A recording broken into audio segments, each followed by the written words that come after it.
United Nations, working hard for you and me, supporting communities and making a better place. United Nations.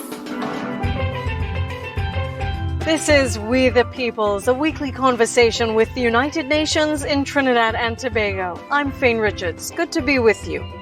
Young people are a powerful force for change. They need a space in the national conversation to make their views and their aspirations known. And there are a lot of youth voices who need that space. Trinidad and Tobago's population has nearly 500,000 young people aged 30 or under. That's why the Caribbean Office of the United Nations Educational, Scientific and Cultural Organization, known as UNESCO, is giving young people a platform to raise their voices. Using the hashtag #IRespectYou, young people from across the Caribbean have been invited to share messages about equality, diversity and inclusion on social media, with UNESCO featuring them on Instagram.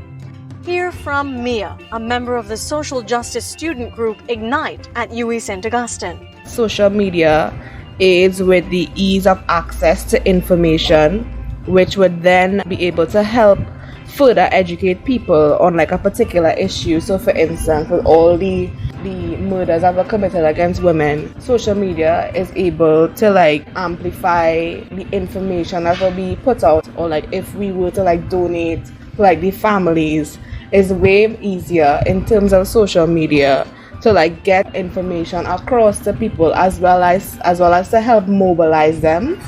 UNESCO isn't only supporting young people to get their voices heard. UNESCO is also creating spaces for young people to have their opinions factored into policy decisions. This is especially important in the COVID-19 recovery process. Latoyaa and Shanice, past presidents of youth councils in Trinidad and in Tobago, co-wrote a UNESCO think piece. They explored the meaningful engagement of young people for an equitable and inclusive recovery from the pandemic in Caribbean's small island developing states. Latoyaa shares her thoughts on how young people have been at the forefront of the pandemic supporting their peers. The first thing I saw was a lot of online sensitization about the challenges young persons have with moving from traditional learning structures to online structures.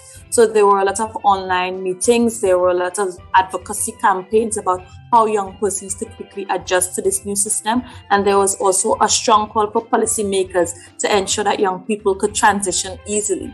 Shanice hopes society will hear directly from and work together with young people to shape a recovery that benefits everyone.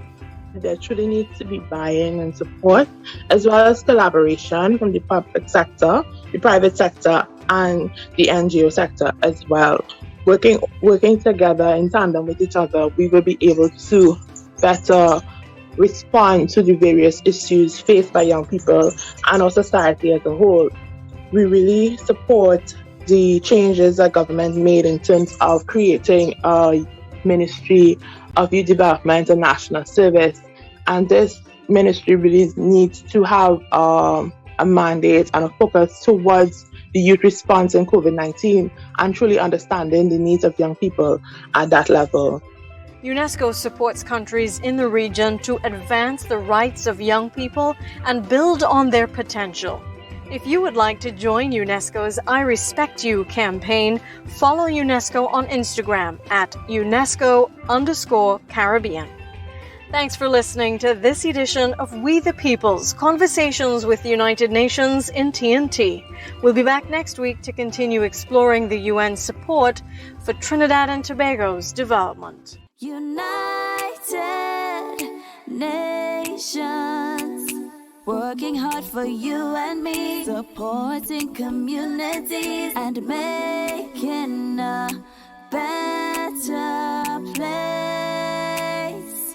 United Nations.